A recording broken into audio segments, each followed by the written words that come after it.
दोस्तों हमारे पास जो भी है उसमें हमें खुश रहना और संतुष्ट रहना चाहिए। हमें ये नहीं करना चाहिए कि भगवान ने हमें ये नहीं दिया, कि भगवान ने हमें वो नहीं दिया, कि हमारे पास ये होना चाहिए था या हमारे पास वो होना चाहिए था। मैं एक कहानी सुनाता हूँ आपको। एक व्यक्ति आत्महत्या करने के उद्देश्य से पहाड़ पर गया और वहाँ से कूदने की कोशिश कर रहा था। वहीं पहाड़ पर एक संत बैठे थे जो उसके पास गए और उससे पूछा कि तुम्हें क्या हुआ, तुम आत्महत्या क्यों करना चाहते हो। तो उसने उस संत महात्मा से कहा कि महात्मा जी, मेरे पास जीवन में कुछ नहीं है, ये भगवान भेदभाव करता है, जो कुछ है सब पैसे वालों का है, ना मेरे पास घर है, ना काम है, ना रुपया है, ना पैसा है, कुछ नहीं है, मैं बिल्कुल बेकार जीवन है मेरा और मैं इस जीवन से अब मुक्ति चाहता हूँ, इसलिए मैं आत्महत्या कर रहा हूँ। महात्मा जी ने उनसे कहा, मैं तुम्हें आत्महत्या करने से नहीं रोकूंगा, पर तुम थोड़ी सी देर के लिए मेरे साथ चलो, मैं तुम्हें करोड़ों रुपए दिलवा सकता हूँ। उस आदमी को इंटरेस्ट आया, वो महात्मा जी के साथ चल दिया।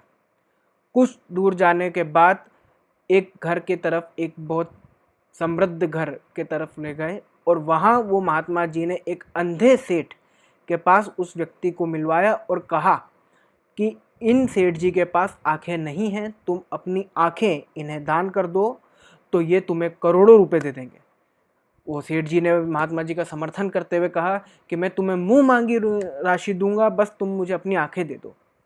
वो आदमी क्रोधित हो गया कि महात्मा जी, ये आप क्या बात कर रहे हैं, आप पागल तो नहीं हैं, मैं अपनी आंखें क्यों दे दूं किसी को। महात्मा जी ने कहा, अरे अभी तो तुमने कहा मैं तुम्हारे पास जीवन में कुछ नहीं है, भगवान ने तुम्हें कुछ नहीं दिया, अब तुम्हें अपनी आंखों के बदले मुंह मांगी रकम मिल रही है और तुम मना कर रहे हो। तो वो आदमी फिर गुस्सा हो गया, अरे महात्मा जी, आप पागल नहीं सनकी भी हैं, मैं ऐसे कैसे किसी को कुछ भी दे दूं। तो बोले, यही तो मैं तुम्हें समझाना चाहता था, तुम्हारे पास जो है वो इस सेठ के पास नहीं है, तुम्हारे पास मूल्यवान आंखें हैं। वो आदमी को ये बात समझ में आई कि ये बात सत्य है। आज मेरे पास रुपया नहीं, पैसा नहीं, कुछ नहीं, लेकिन मेरे पास एक ऐसी अमूल्य चीज़ है जिसका कोई मोल नहीं लगा सकता। और एक तरफ वो सेठ है जिसके पास धन दौलत सब है, लेकिन उनको देखने के लिए वो आंखें ही नहीं हैं। उस आदमी ने अपने जीवन में इस बात की निश्चय किया कि मैं भगवान को धन्यवाद देता हूँ कि उसने मुझे ये अमूल्य शरीर, ये मेरी आंखें, मेरे कान, मेरे नाक, मुझे सब वो समृद्ध बनाया कि मैं अपने जीवन का आनंद उठा सकता हूँ। और इस दृढ़ संकल्प से उस महात्मा से आशीर्वाद लिया कि मैं अपने जीवन में कुछ करके दिखाऊंगा और कभी दोबारा ऐसी नकारात्मक बात नहीं करूंगा।